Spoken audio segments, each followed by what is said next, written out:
Cette année, je fais une petite vidéo un petit peu pour changer. D'habitude, je fais toujours des petites photos et puis des petits commentaires pour mes voyages à l'étranger.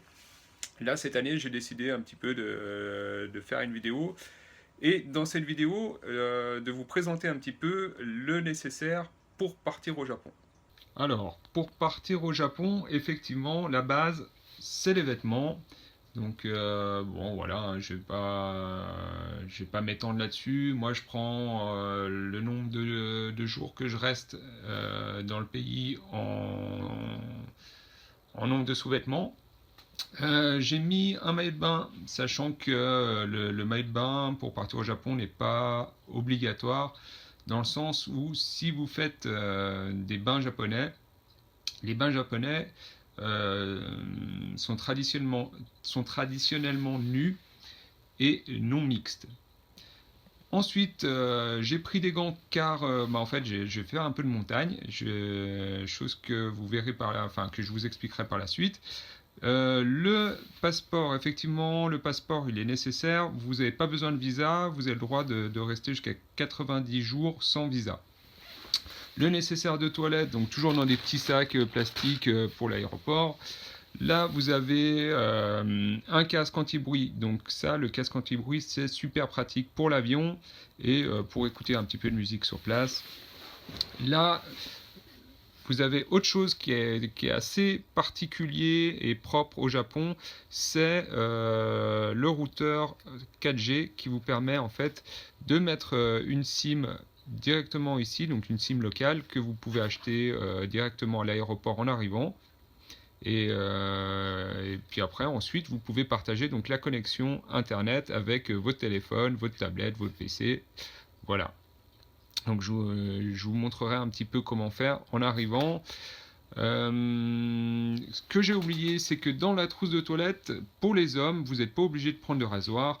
Parce que les rasoirs, en fait, si vous faites des hôtels au Japon, les rasoirs sont fournis.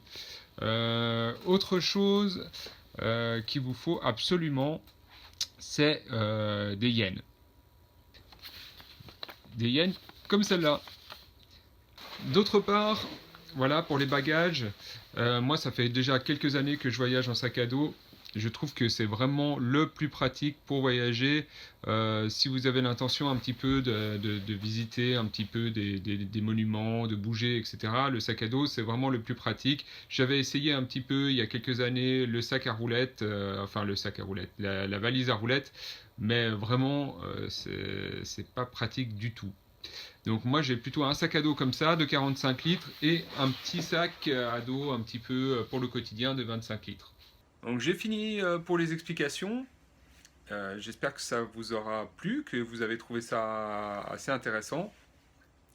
Durant ce voyage, j'aurai quelques challenges.